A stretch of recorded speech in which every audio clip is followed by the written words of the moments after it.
Na história inteira da humanidade, bilhões de pessoas nasceram, viveram e morreram. Todas passaram pelo mesmo portal. Todas, exceto duas. Elias foi uma delas. Um homem que caminhou sobre a terra, respirou o mesmo ar que você respira e simplesmente nunca experimentou a morte. O céu se abriu e um carro de fogo desceu para buscá-lo. Mas antes de entender por que Elias subiu vivo, você precisa entender quem ele era. E a resposta não é simples, porque Elias não era um sacerdote de família nobre. Não era escriba treinado nas escolas de Jerusalém. Não tinha linhagem real, nem conexões políticas. O texto bíblico o apresenta de forma abrupta em 1 Reis, capítulo 17. Elias, o tesbita, dos moradores de Gileade. Isso é tudo. Nenhuma genealogia, nenhuma introdução elaborada, nenhum pedigree espiritual. Um homem do nada, de uma região montanhosa e rude, no lado leste do Jordão, surge do anonimato e entra no palácio do rei mais poderoso de Israel. Gileade ficava do outro lado do Jordão, uma terra de pastores e agricultores, longe dos centros de poder. As montanhas ali eram íngremes, os vales profundos, o povo rústico. Não era o tipo de lugar que produzia profetas famosos ou líderes religiosos. Era o tipo de lugar que o establishment de Samaria ignorava completamente. E foi exatamente de lá que Deus escolheu tirar seu porta-voz. Elias aparece diante de Acabe sem aviso, sem carta de apresentação, sem credenciais visíveis. E a primeira coisa que sai de sua boca é uma declaração que desafia todo o poder político e religioso da nação. Tão certo como vive o Senhor, Deus de Israel, perante cuja face estou, não haverá orvalho nem chuva nestes anos, senão segundo a minha palavra. Tenta dimensionar a audácia dessa declaração. Acabe governava Israel havia anos. Tinha exército profissional, palácio luxuoso em Samaria, alianças internacionais com nações vizinhas. Era político habilidoso que expandiu fronteiras e construiu cidades. Ao seu lado estava Jezabel, princesa fenícia, filha de Etbaal, rei de Sidom. Não era uma esposa qualquer. Era uma mulher de ambição feroz que trouxe sua religião junto com seu dote. 450 profetas de Baal e 400 profetas de Azerá agora comiam à mesa da rainha. O culto ao Deus de Abraão estava sendo sistematicamente erradicado. Altares do Senhor eram derrubados. Profetas fiéis eram caçados e executados. Obadias, mordomo do próprio Acabe, havia escondido 100 profetas em cavernas, alimentando-os secretamente com pão e água, arriscando sua própria vida. E no meio desse cenário de perseguição religiosa e apostasia nacional, um desconhecido das montanhas de Gileade entra no palácio e anuncia seca. Não pede audiência, não negocia termos, simplesmente declara o que vai acontecer e desaparece. Não choveu por 3 anos e 6 meses. A seca no Antigo Oriente Médio não era inconveniente. Era sentença de morte em câmera lenta. As primeiras semanas, os poços rasos começavam a baixar. Depois de alguns meses, riachos que nunca haviam secado viravam leitos de pedra e areia. Plantações amarelavam e murchavam. O gado sem pasto emagrecia até os ossos aparecerem. Famílias começavam a racionar água, depois comida, depois esperança. Ao final do primeiro ano, os preços dos alimentos disparavam. Ao final do segundo, pessoas morriam. Ao final do terceiro, a nação inteira estava de joelhos. E durante todo esse tempo, o homem que declarou a seca permanecia escondido, protegido pelo mesmo Deus que fechou o céu. Primeiro, Deus enviou Elias para o ribeiro de Querite, que ficava a leste do Jordão. Ali, enquanto a nação secava, o profeta bebia a água fresca do riacho. E a comida vinha de uma fonte impossível: corvos. Consideradas impuras pela lei mosaica, carniceiras por natureza, traziam pão e carne de manhã e pão e carne à tarde. todos os dias, durante meses. Ninguém sabe de onde vinha essa comida. Se os corvos roubavam de mesas humanas, se Deus criava do nada, o texto não explica. Apenas registra o fato. Corvos alimentando um profeta fugitivo enquanto um rei o procurava para matá-lo. Quando o ribeiro de Querite finalmente secou, Deus deu nova instrução. Levanta-te e vai a Sarepta, que pertence a Sidom. Eis que ordenei ali a uma mulher viúva que te sustente. A ironia era brutal. Sarepta ficava em território fenício, terra de Jezabel, a própria nação de onde veio a rainha que queria Elias morto. E era lá que Deus mandava seu profeta se esconder. Às vezes, a proteção divina funciona assim. Te esconde no último lugar onde seus inimigos pensariam em procurar. Elias chegou à entrada da cidade e viu uma viúva apanhando gravetos. Pediu água e pão. A resposta dela foi um lamento de desespero. Tão certo como vive o Senhor teu Deus, não tenho nem um bolo. Tenho somente um punhado de farinha numa panela e um pouco de azeite numa botija. Estou apanhando 2 gravetos para fazer uma última refeição para mim e meu filho. Vamos comer e depois morrer. Imagina a cena. Uma mulher esquelética pela fome, um menino de olhos fundos agarrado à sua roupa, alguns gravetos secos nas mãos, e um estrangeiro pedindo o pouco que sobrava. A resposta de Elias parecia cruel. Não temas. Vai e faze conforme a tua palavra. Porém, faze primeiro para mim um bolo pequeno, e depois farás para ti e para teu filho. Fazer primeiro para o estrangeiro quando você está prestes a morrer de fome com seu filho exige um tipo de fé que desafia toda a lógica de sobrevivência. Mas a viúva obedeceu e o milagre começou. A farinha da panela não se acabou e o azeite da botija não faltou, segundo a palavra do Senhor que ele falara por intermédio de Elias. Durante meses, aquela casa sustentou 3 pessoas com suprimento que deveria ter acabado na primeira semana. Todo dia, a viúva abria a panela, esperando encontrar o fundo vazio. Todo dia, encontrava farinha suficiente. Todo dia, destampava a botija, esperando a última gota. Todo dia, encontrava azeite para mais uma refeição. O milagre não era espetacular. Não havia fogo do céu ou mares se abrindo. Era ordinário, repetitivo, silencioso. E exatamente por isso, talvez mais impressionante. Deus sustentando 3 pessoas numa cidade pagã, um dia de cada vez, enquanto a nação escolhida morria de fome por sua própria rebelião. Mas então o menino adoeceu. A doença piorou até que não havia mais fôlego nele. A viúva explodiu contra Elias. Que tenho eu contigo, homem de Deus? Vieste lembrar a minha iniquidade e matar meu filho? A teologia dela era típica da época. Tragédia significava punição. Se o profeta estava na casa, Deus devia estar prestando mais atenção aos pecados dela. Melhor que nunca tivesse aparecido. Elias não discutiu teologia. Pegou o menino morto dos braços dela, subiu ao quarto onde ele mesmo dormia, deitou o corpo na cama. E então fez algo que nunca havia sido registrado antes nas Escrituras. Estendeu-se sobre a criança 3 vezes e clamou ao Senhor. Ó Senhor meu Deus, rogo-te que faças a alma deste menino tornar a entrar nele. O Senhor ouviu. A alma do menino voltou. Ele viveu. Este foi o primeiro registro de ressurreição na Bíblia. Não aconteceu em Jerusalém nem no templo. Aconteceu numa casa pagã em território inimigo, pelas mãos de um profeta fugitivo, para uma viúva que acabara de acusá-lo de matar seu filho. Deus não segue roteiros previsíveis. 3 anos e 6 meses. A seca havia cumprido seu propósito. E então veio a palavra do Senhor a Elias. Vai e apresenta-te a Acabe, porque darei chuva sobre a terra. O reencontro foi tenso. Acabe havia procurado Elias em cada nação e reino ao redor.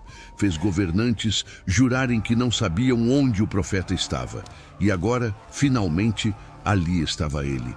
A primeira coisa que saiu da boca do rei foi acusação. És tu o perturbador de Israel? A resposta de Elias foi direta. Eu não tenho perturbado Israel, mas tu e a casa de teu pai, porque deixastes os mandamentos do Senhor e seguistes os Baalins. Agora envia e congrega a mim todo o Israel no Monte Carmelo, como também os 450 profetas de Baal e os 400 profetas de Azerá que comem à mesa de Jezabel. O desafio estava lançado. O Carmelo não foi escolhido por acaso. A cordilheira se ergue dramaticamente sobre o mar Mediterrâneo, visível de longe, em todas as direções. Era considerado território sagrado, tanto para adoradores do Senhor, quanto para devotos de Baal. O confronto aconteceria em terreno neutro, diante de testemunhas de todo Israel. Quando o dia chegou, milhares subiram a montanha. De um lado, 450 profetas de uma religião estatal patrocinada pela rainha, alimentados com recursos do palácio, vestidos com roupas finas, apoiados por toda a estrutura do governo. Do outro, um único homem de Gileade, usando manto de pelos, sem aliados visíveis, sem exército, sem nada além da palavra que Deus havia colocado em sua boca. Elias começou confrontando o povo, não os profetas. Até quando cocheareis entre dois pensamentos? Se o Senhor é Deus, segui-o. Se Baal é Deus, segui-o. O povo não respondeu palavra. Estavam paralisados entre duas lealdades, querendo agradar a Deus e ao rei ao mesmo tempo, tentando manter um pé em cada religião. Elias não tolerava essa ambiguidade. As regras do desafio eram simples. 2 novilhos, 2 altares, lenha preparada, nenhum fogo humano. Cada lado invocaria seu Deus. O que respondesse com fogo do céu seria reconhecido como verdadeiro. O povo concordou. Era justo. Os profetas de Baal começaram de manhã, prepararam o altar, cortaram o novilho, arrumaram a lenha e começaram a invocar: ó Baal, responde-nos. As vozes ecoavam pela montanha, saltavam ao redor do altar numa dança ritual que durou horas. O sol subiu no céu, o suor escorria pelos rostos, as vozes ficavam roucas, nenhuma resposta. Ao meio-dia, Elias começou a zombar. Clamai em altas vozes, porque ele é Deus. Pode ser que esteja meditando, ou tenha ido a alguma parte, ou esteja de viagem. Talvez esteja dormindo e despertará. A zombaria era calculada. Cada sugestão expunha a impotência de um ídolo que supostamente controlava tempestades e fertilidade. Se Baal era real, por que não podia responder? Se era poderoso, por que precisava ser acordado? Os profetas intensificaram o ritual. Segundo o seu costume, cortavam-se com facas e lancetas até derramarem sangue sobre si. Era prática comum nos cultos de fertilidade. Oferecer sangue próprio para despertar a atenção divina. Continuaram gritando até a hora do sacrifício da tarde, passando do meio-dia, cerca de 9 horas de invocação frenética. 9 horas de dança, gritos, automutilação. E o resultado foi o mesmo do início. Nenhuma voz, nem quem satisfizesse, nem quem atendesse. Então Elias chamou o povo para perto. Chegai-vos a mim. Todos se aproximaram. O profeta começou reparando o altar do Senhor que estava em ruínas. Não construiu altar novo, restaurou o antigo. Usou 12 pedras, segundo o número das tribos dos filhos de Jacó. Israel estava dividido politicamente em 2 reinos, mas espiritualmente diante de Deus continuava sendo uma nação com 12 tribos. As pedras eram declaração de unidade. Fez uma vala ao redor do altar, grande o suficiente para conter 2 medidas de sementes. Arrumou a lenha, despedaçou o novilho, colocou sobre o altar. E então fez algo que ninguém esperava. Enchei 4 cântaros de água e derramai sobre o holocausto e sobre a lenha. A ordem foi cumprida. Fazei-o segunda vez. Fizeram segunda vez. Fazei-o terceira vez. Fizeram terceira vez. 12 cântaros de água no total. A água escorreu ao redor do altar e encheu a vala até transbordar. A lenha estava encharcada, a carne do novilho pingava. Qualquer possibilidade de truque ou fogo escondido foi eliminada publicamente. Num país devastado por 3 anos de seca, onde a água era mais preciosa que prata, Elias desperdiçou 12 cântaros para tornar o milagre impossível de contestar. Se Deus respondesse agora, ninguém poderia dizer que foi coincidência. A oração de Elias durou menos de 30 segundos. Sem gritos, sem danças, sem automutilação. Apenas palavras diretas. Senhor, Deus de Abraão, de Isaque e de Israel, fique hoje conhecido que Tu és Deus em Israel e que eu sou Teu servo, e que conforme a Tua palavra fiz todas estas coisas. Responde-me, Senhor, responde-me, para que este povo saiba que Tu, Senhor, és Deus e que Tu fizeste voltar o coração deles. O fogo caiu, não foi uma faísca crescente. Não foi chama gradual que precisava de combustível. Fogo do céu desceu e consumiu o holocausto, a lenha, as pedras, o pó, e lambeu a água que estava na vala. Tudo desapareceu. Pedras viraram cinza.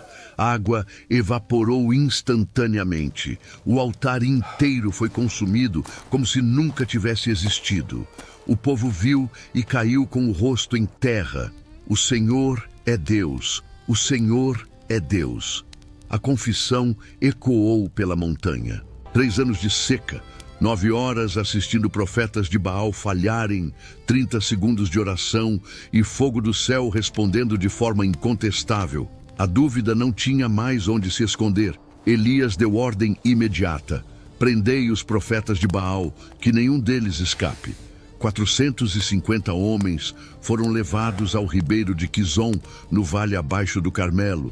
Ali, Elias os matou. Foi execução em massa, brutal pela perspectiva moderna. Mas pela lei mosaica, profetas falsos que desviavam Israel para outros deuses mereciam morte. Elias estava cumprindo o que a lei ordenava, e os reis haviam negligenciado. Depois da execução, Elias subiu ao cume do Carmelo, encurvou-se por terra, pôs o rosto entre os joelhos e disse ao seu moço: sobe e olha para o lado do mar. O moço subiu, olhou, voltou. Não há nada. Elias mandou voltar 7 vezes. Na 7ª vez, a resposta mudou. Eis que se levanta do mar uma pequena nuvem como a mão de um homem. Era suficiente. Elias mandou avisar Acabe para descer rapidamente antes que a chuva o detivesse. E enquanto Acabe preparava seu carro, algo extraordinário aconteceu.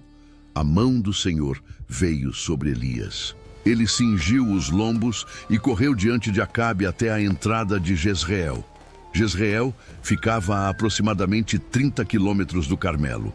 Elias correu essa distância na frente de cavalos reais. Um homem de idade avançada, após um dia de confronto intenso, superou a velocidade de uma carruagem puxada por cavalos treinados. A força não era dele, era dom temporário para propósito específico. Deus capacita quando Deus envia.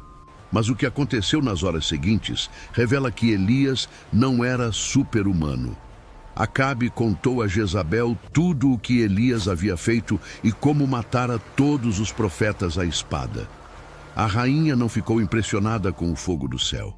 Não se curvou diante da demonstração de poder. Enviou mensageiro a Elias: assim me façam os deuses e ainda mais, se amanhã a estas horas não puser a tua vida como a de um deles. E o homem que enfrentou 450 sozinho, que fez fogo descer do céu, que correu mais rápido que cavalos, esse mesmo homem fugiu apavorado. Correu para o deserto do sul, deixou seu servo em Berseba. Caminhou mais um dia para dentro do nada, sentou debaixo de um zimbro e pediu para morrer. Basta, Senhor, toma agora a minha vida, pois não sou melhor do que meus pais. Depressão profunda após vitória espetacular. O padrão é mais comum do que parece. Exaustão física extrema, descarga emocional depois de tensão prolongada, expectativa não cumprida de que tudo mudaria após o Carmelo. E agora a mesma rainha de antes continuava no poder, com a mesma sede de sangue, com os mesmos recursos para caçá-lo. Deus não repreendeu, Não deu sermão sobre falta de fé. Mandou um anjo com comida e água. Levanta-te e come. Elias comeu, bebeu e dormiu. O anjo voltou segunda vez. Levanta-te e come, porque muito longo te será o caminho. Elias comeu e bebeu novamente. E com a força daquela comida, caminhou 40 dias e 40 noites até Horebe, o monte de Deus. Horebe é outro nome para Sinai. O mesmo lugar onde Moisés viu a sarça ardente. O mesmo lugar onde Israel recebeu a lei. O lugar mais sagrado da história de Israel até aquele momento. E foi ali, numa caverna, que Deus encontrou seu profeta quebrado. A pergunta veio direta. O que fazes aqui, Elias? A resposta foi desabafo de autopiedade. Tenho sido muito zeloso pelo Senhor, Deus dos exércitos, porque os filhos de Israel deixaram a tua aliança, derrubaram os teus altares e mataram os teus profetas à espada. Só eu fiquei e procuram tirar-me a vida. Deus não respondeu com palavras, respondeu com demonstração. Sai e põe-te neste monte perante o Senhor. Passou um vento forte e veemente que fendia os montes e despedaçava as penhas. Rochas se partiam, poeira subia em nuvens. O barulho era ensurdecedor, mas o Senhor não estava no vento. Depois do vento, um terremoto. O chão tremeu sob os pés de Elias. A caverna balançou, pedras caíram, mas o Senhor não estava no terremoto. Depois do terremoto, fogo. Chamas consumindo a vegetação seca ao redor. Calor intenso, luz ofuscante, mas o Senhor não estava no fogo. E depois do fogo, uma voz mansa e delicada. Um sussurro. Silêncio que falava mais alto que tempestades. Elias cobriu o rosto com o manto e saiu para a entrada da caverna. A pergunta se repetiu. O que fazes aqui, Elias? A resposta foi idêntica. Elias não havia aprendido nada ainda. Continuava preso na mesma autopiedade. Mas Deus continuou. Vai, volta pelo caminho do deserto de Damasco.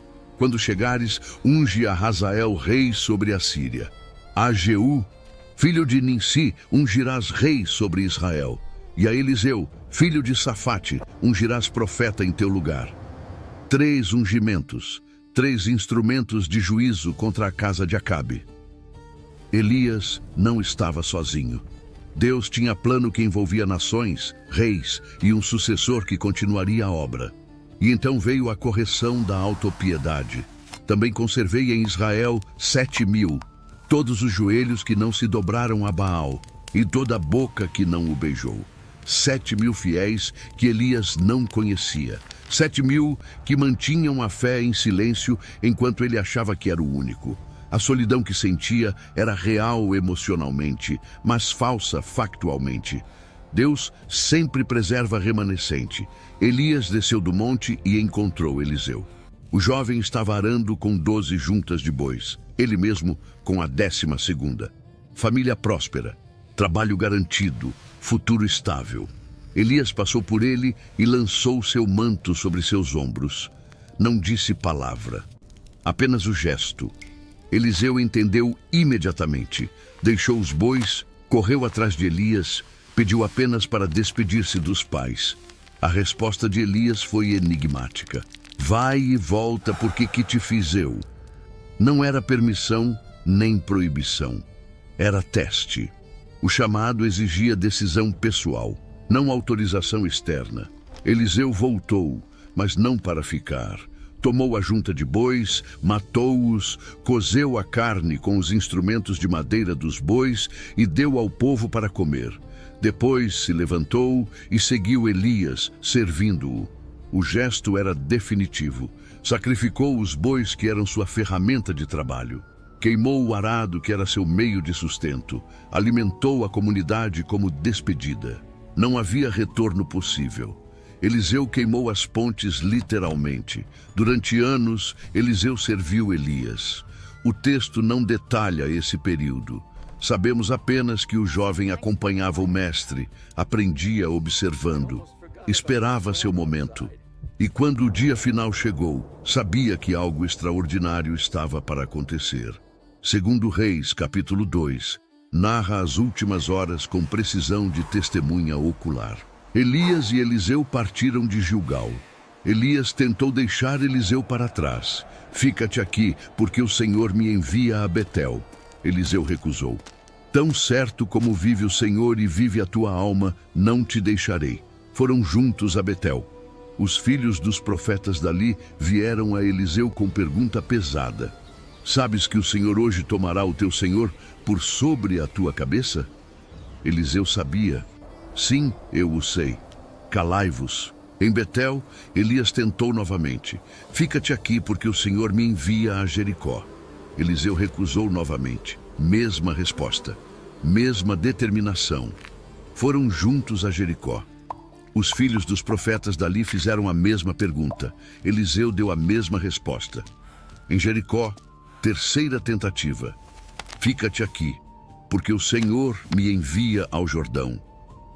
Pela terceira vez, Eliseu recusou. Tão certo como vive o Senhor e vive a tua alma, não te deixarei. 50 homens dos filhos dos profetas foram atrás e pararam de longe observando. Elias e Eliseu chegaram à margem do Jordão. O rio corria cheio como sempre. Nenhuma ponte, nenhum barco. Elias tomou seu manto, enrolou e feriu as águas. O Jordão se dividiu para um lado e para outro. Os dois passaram em seco. O mesmo rio que se abriu para Josué e todo Israel ao entrarem na terra prometida, agora se abria para 2 homens saindo. Um que partia para o céu, outro que voltaria para continuar a missão. Do outro lado, Elias fez pergunta crucial. Pede-me o que queres que te faça, antes que seja tomado de ti. Eliseu não pediu riqueza, não pediu influência política, não pediu longa vida ou proteção contra inimigos, pediu porção dobrada do teu espírito. Na lei de herança israelita, o filho primogênito recebia porção dobrada da herança do pai. Eliseu estava pedindo reconhecimento como herdeiro espiritual legítimo, como filho primogênito na fé. Não era ganância, era compreensão profunda do que estava em jogo. A resposta de Elias foi honesta. Coisa difícil pediste. Todavia, se me vires quando for tomado de ti, assim se te fará. Porém, se não me vires, não se fará. A condição não era arbitrária. Ver o arrebatamento exigiria atenção total, olhos fixos no mestre até o último segundo. Era teste de foco, de prioridade, de determinação. Eles continuaram andando e conversando. 2 homens caminhando numa tarde comum às margens do Jordão, mestre e discípulo, profeta que partia e profeta que ficava. E então, sem aviso, aconteceu. Um carro de fogo com cavalos de fogo apareceu e os separou um do outro. Elias subiu ao céu num redemoinho. Não foi gradual, não foi suave. Fogo celestial rodopiando. Cavalos que não eram de carne galopando para cima. Redemoinho que rasgava o ar. E no centro de tudo, um homem de Gileade sendo levado vivo para a eternidade. Eliseu viu tudo, gritou: meu pai, carros de Israel e seus cavaleiros. O grito era reconhecimento. Elias valia mais para a defesa de Israel do que todo o exército do rei. Um homem com acesso a Deus era mais poderoso que 1000 carros de guerra. O manto de Elias caiu flutuando enquanto o profeta subia. Eliseu o apanhou. Rasgou suas próprias vestes em 2 partes, sinal de luto. Mas imediatamente tomou o manto do mestre. Voltou ao Jordão. 50 profetas ainda observavam de longe. Eliseu feriu as águas com o manto de Elias. Onde está o Senhor, Deus de Elias? As águas se dividiram. Eliseu passou em seco. Os filhos dos profetas viram e entenderam. O espírito de Elias repousa sobre Eliseu. Vieram ao encontro dele e se prostraram. A transição estava completa. O manto havia passado. A missão continuava. Mas por que Elias foi levado vivo? A pergunta ecoa há 3 milênios. Teólogos, historiadores e estudiosos propõem respostas diferentes. Alguns apontam para o testemunho. Elias viveu numa época de apostasia quase total. Quando a maioria abandonou a fé, ele permaneceu firme. O arrebatamento foi declaração pública de que fidelidade radical tem consequências eternas. Eliseu viu. Os 50 profetas viram. O registro foi preservado para que gerações futuras soubessem que Deus honra quem o honra. Outros apontam para a missão futura. O profeta Malaquias, escrevendo 400 anos depois, registrou promessa específica. Eis que eu vos enviarei o profeta Elias, antes que venha o grande e terrível dia do Senhor. Ele converterá o coração dos pais aos filhos e o coração dos filhos aos pais. A tradição judaica leva isso literalmente. Elias voltará. Em cada celebração de Páscoa, uma cadeira permanece vazia. Uma taça de vinho fica cheia. A porta é aberta simbolicamente. Talvez esta seja a noite em que Elias retorna. A tradição cristã vê em João Batista cumprimento da profecia. Jesus afirmou em Mateus capítulo 11. E, se quereis dar crédito, é este o Elias que havia de vir. João veio no espírito e poder de Elias. Vestia-se de pelos de camelo, comia gafanhotos e mel silvestre, confrontava reis, preparava caminho, mas João morreu decapitado. Se foi cumprimento completo ou parcial, permanece em debate. Há ainda o episódio da transfiguração. Séculos após o arrebatamento, num monte alto, Jesus levou Pedro, Tiago e João. Ali foi transfigurado. Seu rosto brilhou como o sol. Suas vestes ficaram brancas como luz. E 2 homens apareceram conversando com ele, Moisés e Elias. O homem que subiu no redemoinho de fogo desceu novamente, temporariamente, para conversar com Jesus sobre sua partida que aconteceria em Jerusalém. Moisés representava a lei. Elias representava os profetas. Ambos testemunhavam que aquele homem de Nazaré era aquele para quem toda a história apontava. Alguns estudiosos vão além. Hebreus capítulo 11 lista heróis da fé e afirma que todos morreram sem receber as promessas. Mas Elias não morreu, nem Enoque, que também foi trasladado. Apocalipse capítulo 11 menciona 2 testemunhas que profetizarão durante 1260 dias, com poder para fechar o céu para que não chova. Exatamente o que Elias fez. Seriam Elias e Enoque as 2 testemunhas do fim? A especulação continua. O que sabemos com certeza é limitado. Um homem comum de região desprezada foi chamado para missão extraordinária. Confrontou o sistema religioso mais poderoso de sua época. Fez o impossível no Carmelo. Fugiu apavorado para o deserto. Foi restaurado por Deus no Sinai. Treinou seu sucessor. E num dia específico, diante de testemunha que registrou tudo, subiu vivo para o céu. Tiago, no Novo Testamento, faz questão de enfatizar sua humanidade. Elias era homem sujeito às mesmas paixões que nós. A mesma palavra grega para paixões aparece em Atos capítulo 14. Significa fraquezas, limitações, emoções. Elias sentia medo. Elias ficava deprimido. Elias se achava sozinho quando não estava. E mesmo assim, quando orou, o céu obedeceu. Até hoje, historiadores e teólogos debatem o significado daquele evento às margens do Jordão. A tradição judaica aguarda o retorno de Elias antes do fim. A tradição cristã vê em João Batista o cumprimento dessa expectativa.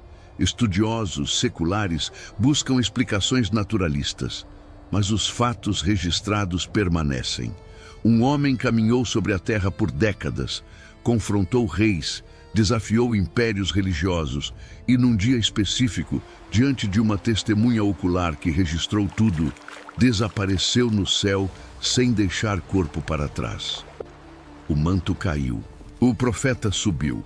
E 3.000 anos depois, seu nome ainda é pronunciado em mesas de Páscoa ao redor do mundo, com uma cadeira vazia reservada para ele. Algumas histórias não terminam, apenas aguardam.